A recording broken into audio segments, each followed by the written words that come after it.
since then you've done the Judy Garland Songbook Tour. I'm guessing it was fun, but hard work. Oh, it was. I wouldn't say. Well, it was hard work at the beginning because obviously it was a brand new show. We didn't really understand what was going to happen, how it was going to work out. But eventually, once the show was settled, it was an amazing piece. Like, I think, you know, the feedback we got back from the audiences and the people that did see it was just phenomenal, and the press were all over it. So we were really pleased with the outcome, to be honest. That's wonderful, and it was the sort of music that your parents were listening to, wasn't it? Yeah, it's that era really that holds a big piece of my heart, and I think the history of it and everything else and how cool it was, and you know, it was just one of the things that just sits really well with me, and because, you know, I just, ever since I was a kid, craved being a little showman, and I think that era sort of just exuberates that, and I think, you know, being a part of that was just incredible. And obviously Lorna Luft was in the show as well, who's Judy Garland's daughter. Yeah. It's a real pleasure to work with, you know, somebody of that caliber. When you were growing up and you were into this kind of music, what did your friends at school think of this, what must have seemed a rather unusual musical taste? Well, it wasn't just that music I was listening to, so, you know, I'd still listening to whatever my mates were listening to. It was just when I first started singing, they asked, you know, it was like, what type of voice do you want? What are you going for? And I just said, I'd love to be able to sing like this, you know, to my singer teacher, and I was about 8 years old. Oh, okay. And she said, all right, well, let's give it a go. Well, you're perhaps best known for that style of music and singing the songs from that era, the pre-rock and roll era. But your new single and album, they're a bit of a departure from that, aren't they? Yeah, I mean, it's been a long journey the last 12 months of my life, and I think just getting in the studio and writing down lyrics has been the one thing that's kept me sort of solid, kept my feet on the ground, if you like. But it's been amazing for me to do that creatively, and we've just come, like, with my producers and my writers, we've just come up with some amazing sounds and great lyrics and told a story really throughout my album. So I'm really excited to bring it out into the public and let the fans hear it, to be honest, because I'm very proud of it. What was the spark, the catalyst that kind of led you to this new sound? It was quite organic, to be honest, without using that word, but it was very much like we started with a bit of swing and it just didn't sit right with me. It's almost like not me anymore. It was just a part of my book. It was a page, a chapter in my life, you know, and it wasn't sitting right, didn't feel right. So then we went back to the drawing board and started doing other things. And then it was a case of referencing what songs I actually listen to, what makes me happy, what makes me drive, what I listen to in the car, what I listen to in the gym, whatever. Yeah. And then we put like a mood board together and stuff. And then we found like this niche, and now we've created a sound that is almost like quite signature. So it's very pop and current and whatever, but there's a few ballads in there. But the majority of it, and with the single, which is hopefully going to be my single, is very it's quite like lyrically just like sustainable, you know what I mean? It's driven by the words. Yeah. But it's quite a darky pop, you know what I mean? It's got a hip hop beat to it and quite epic songs, you know what I mean? Because I think with my acting background as well, like in doing film and TV and whatever, it was, you know, that experience in sort of TV and theatres and film soundtracks, it would sit well amongst that audience as well, do you know what I mean, in that field. So, yeah, I think that's what sparked it, really. And I saw you at the Madder Market Theatre here in Norwich when you were here on the spring tour, and I thought it was a fantastic evening. Really, everything just seemed to work well, and very much looking forward to catching up with you again, because on the 23rd of October you're back in the local area at the St George's Theatre in Great Yarmouth. Yeah. Will that be your first visit to the town? I think it is, mate, yeah. Wow. So again, it'll be a little adventure for me, but no, we've got a great support band supporting us there, and as well, like, I'm just looking forward to sort of getting the new music out there, really. I think the first set's going to be very much a reminder of my music career back in 2007, and then the second half's going to be a bit more about, you know, my new music and what, you know, sharing what journey I've been on over the last 12 months, really, with my new stuff.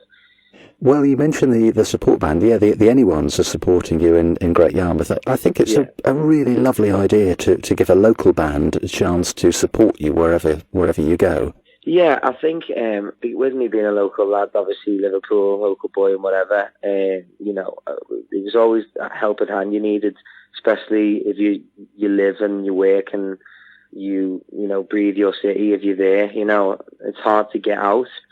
So you get that opportunity, and especially their friends are going to come and see and support them, and it only helps me as well. So I think having that opportunity to be able to give out, that is it's easy for me, and it's great for me also, and it's lovely to meet local bands as well, because I think music spreads so much happiness throughout the world, and not just in certain countries. It's in cities, it's in villages, it's everywhere. Music is life, you know what I mean? So it's good to share their passion and see what they're all about, you know what I mean? That's right, yes. And 2 days after the Great Yarmouth appearance, you're in the West End again, appearing in Peter Pan at the Adelphi.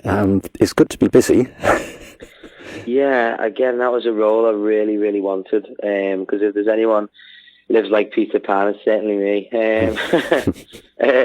Don't ever grow up, it's boring. No, I heard about the musical, like the Peter Pan, the musical, when it was in Broadway and stuff, and then she did tour, I think it was in Germany or something, it was a while ago now. And then I got a text message off Ambassador, the creative director. She just said, would you be interested? And I said, absolutely. So I went and had a chat with the people and the producers and whatever.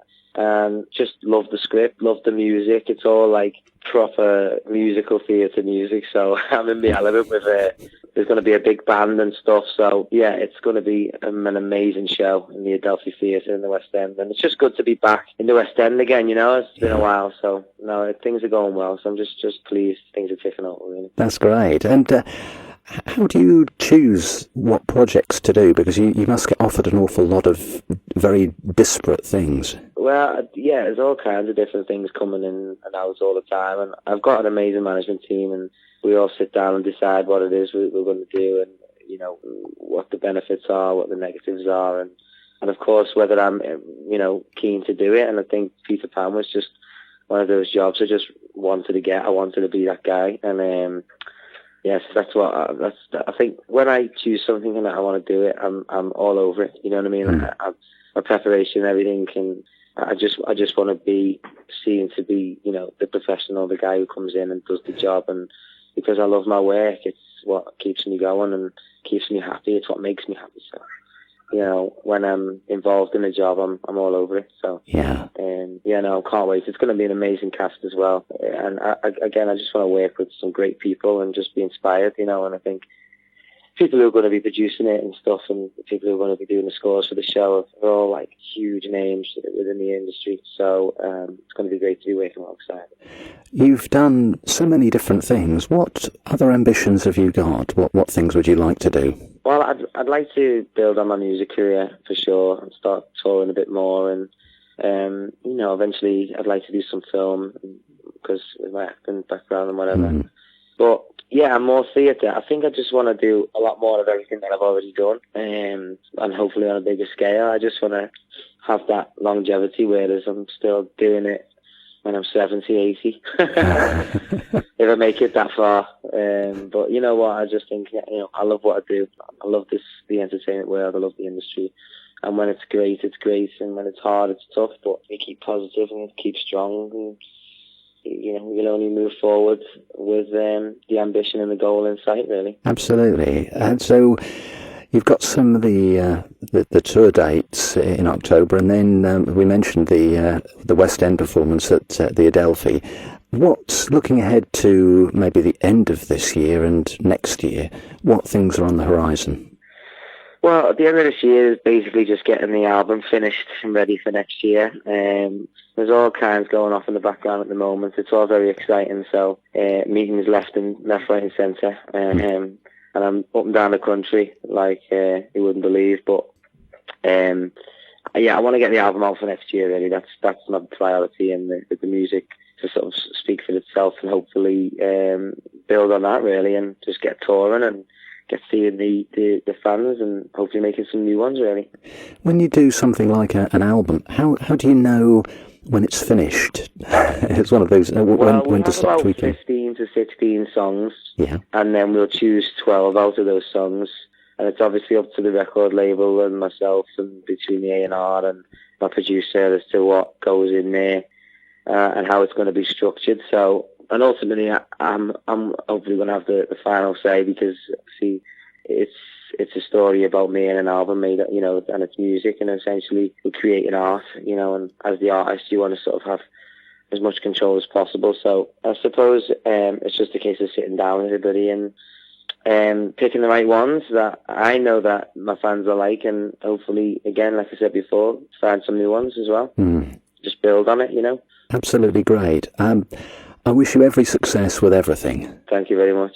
Because I think it's great and very inspiring for younger people who want to have a career in whatever part of show business, to see somebody that's successful in so many areas of show business. I think that's very inspiring for them. Oh, awesome. Well, I hope so. That's good.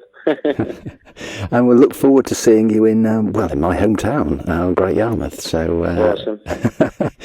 We'll try and get some sunny weather organised for you as well. I know. Well, everywhere I go, the sun seems to follow me. So hopefully it'll be there when I'm there. That's right. You might well get very frequent invites if you bring the sun to Great Yarmouth. So. That's wonderful. Yeah. Thank you very much for your time today, and pleasure, mate. Look forward to seeing you on the 23rd. Awesome. Thanks, buddy. Take care. Okay. Bye-bye. Bye-bye.